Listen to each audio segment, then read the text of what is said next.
산에서 태어나 하늘을 노린 나라, 역사상 가장 강했던 나라 이야기예요.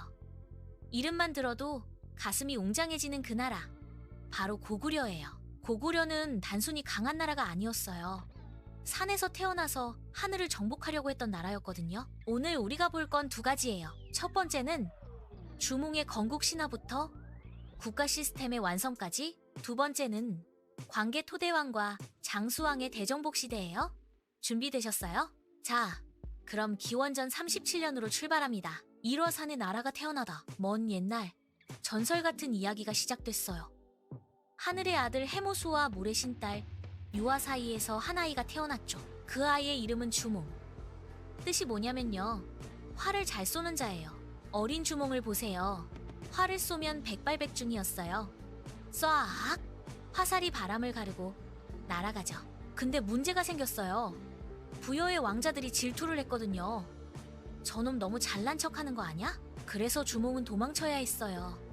몇몇 친구들과 함께 남쪽으로 쭉 달려갔죠. 강에 도착했는데 배가 없었어요. 뒤에선 추격병들이 쫓아오고 있고요. 이제 어떡하지?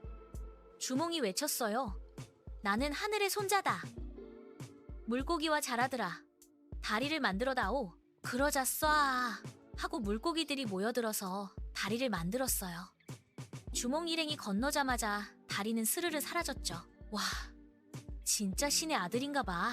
기원전 37년, 주몽은 졸본에 도착해서 나라를 세웠어요. 바로 고구려예요. 여러분, 이 신화가 왜 중요하냐면요, 왕권의 정당성을 보여주는 거거든요. 우리 왕은 하늘에서 내려온 분이야. 신성해. 이렇게 되는 거죠. 초기 고구려를 보세요. 험준한 산악지대에 자리 잡고 있어요. 평지가 아니라 산이 그들의 집이었거든요. 산은 천연 요새였어요. 적이 쳐들어와도 여기 올라와봐, 이럴 수 있었죠. 처음엔 작은 부족연맹이었어요. 주변의 옥저랑 동해를 흡수하면서 점점 커졌죠. 그러다 중요한 왕이 나타났어요. 바로 태조왕이에요. 태조왕 53, 146년을 보세요. 이 왕은 완전 카리스마가 넘쳐요. 왜냐면 주변 소국들을 쭉쭉 정복했거든요. 너희도 우리랑 합치자. 거부하면? 그럼 싸우자. 이런 식이었어요. 태조왕 때 처음으로 왕의 명령이 법이 됐어요. 연맹체가 아니라 중앙집권 국가로 바뀌기 시작한 거죠. 그 다음엔 고국천왕 179, 197년이 나타났어요. 고국천왕은 제도를 만든 왕이에요. 제일 중요한 게 뭐였냐면요, 부자 상속제예요. 그 전까지는 형제나 친척 중에서 왕을 뽑았거든요. 근데 이제는 아들이 왕위를 물려받는다, 이렇게 확정된 거죠. 그리고 진대법이라는 걸 만들었어요.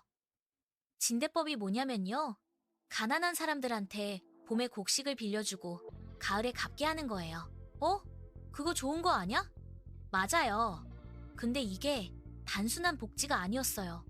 왕이 백성을 직접 관리할 수 있게 된 거거든요. 내가 너희를 먹여 살린다. 이렇게 되니까 왕권이 더 강해진 거죠. 행정구역도 오부체제로 정비했어요. 동서, 남북, 중부로 나눠서 체계적으로 다스린 거예요. 정리하면요, 태조왕은 힘으로 통합했고 고국천왕은 제도로 완성한 거예요. 그런데요, 고구려한테는 큰 고민이 하나 있었어요. 중국의 한사군이었어요. 특히 낙랑군이 한반도 북부를 차지하고 있었거든요. 완전 눈엣 가시였죠. 저놈들 언제 쫓아낼까? 그러다 미천왕 331년이 나타났어요. 미천왕을 보세요. 결연한 표정으로 군대를 이끌고 있어요. 드디어 낙랑군을 공격한 거예요. 쾅쾅쾅 전투가 벌어지고 마침내 낙랑군을 촉출했어요.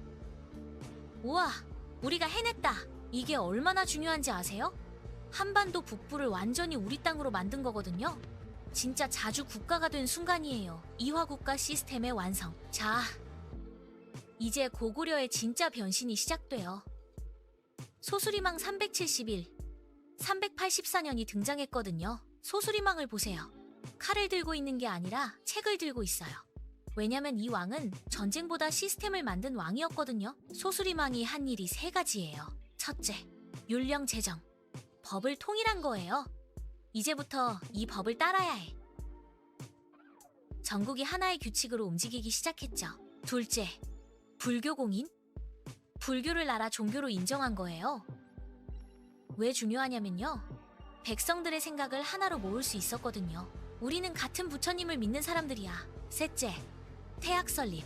태학은 학교예요. 귀족 자제들을 모아서 교육시켰죠. 너희가 나라를 이끌 엘리트야. 여러분, 이 세 가지가 왜 대단하냐면요.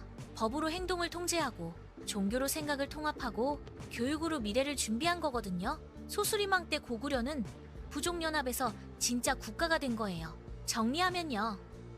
소수리망은 율령반포, 불교 수용, 태학 설립이라는 세 가지 핵심 정책을 추진하여 고구려의 중앙집권적 국가 시스템을 완성했습니다. 자, 이제 고구려 역사상 가장 유명한 왕이 나타났어요. 누군지 아시죠? 바로 광개토대왕 391, 413년이에요. 광개토대왕을 보세요. 말을 타고 군대를 이끌고 있어요. 눈빛이 완전 불타오르고 있죠? 이 왕의 이름의 뜻이 뭔지 아세요? 넓게 열고 땅을 열다. 즉, 영토를 확장한다는 뜻이에요. 그리고 진짜로 그렇게 했어요. 북쪽으로는 거란족을 몰아냈어요. 쾅쾅! 만주벌판을 쭉 달려가면서 정복했죠. 남쪽으로는 백제를 공격했어요. 백제는 떨면서 도망갔죠.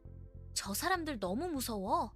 신라가 도움을 요청하자 군대를 보내서 외국까지 물리쳤어요. 광개토대왕은 자기만의 연호도 썼어요.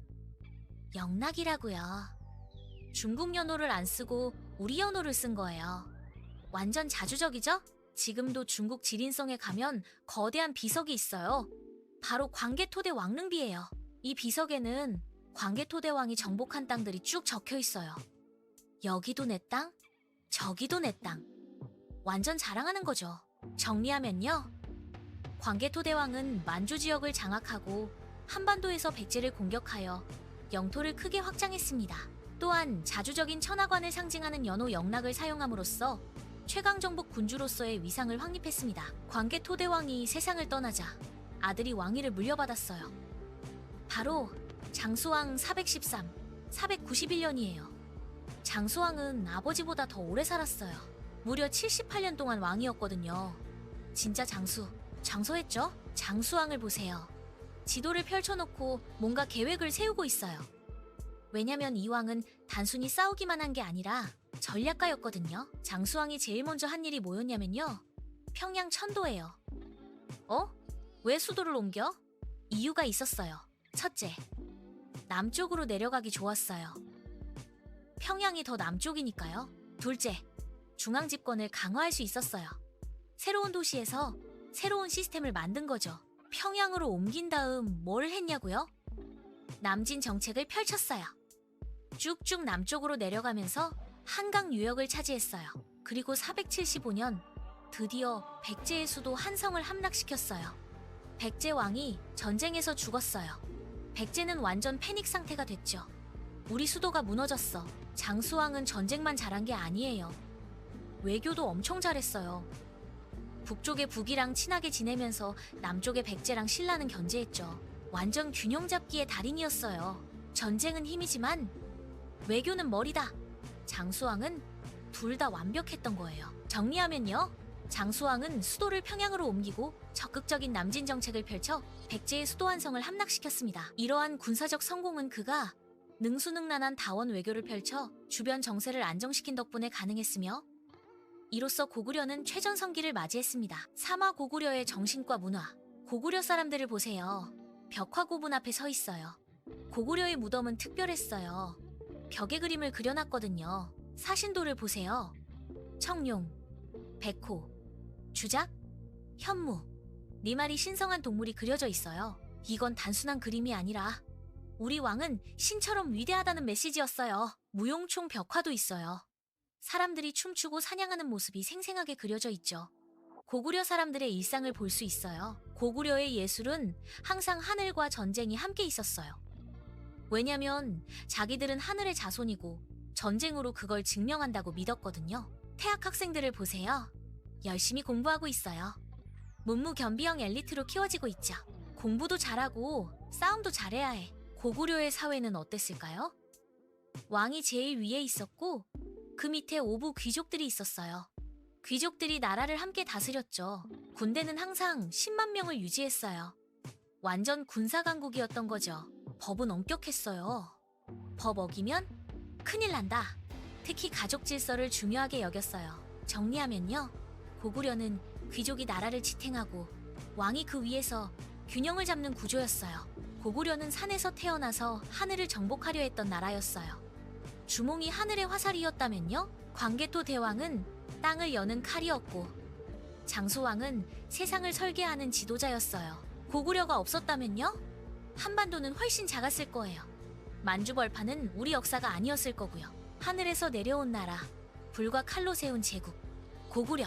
그들은 강함으로 존경받았고 질서로 기억됐고 하늘의 뜻으로 스스로를 증명했어요. 이제 백제와 신라 이야기로 이어질 거예요. 세 나라의 불꽃이 맞부딪히는 삼국시대가 본격적으로 시작돼요. 다음 편에서 만나요. 구독, 좋아요, 알림 설정 꼭, 꼭, 꼭. 그럼 안녕.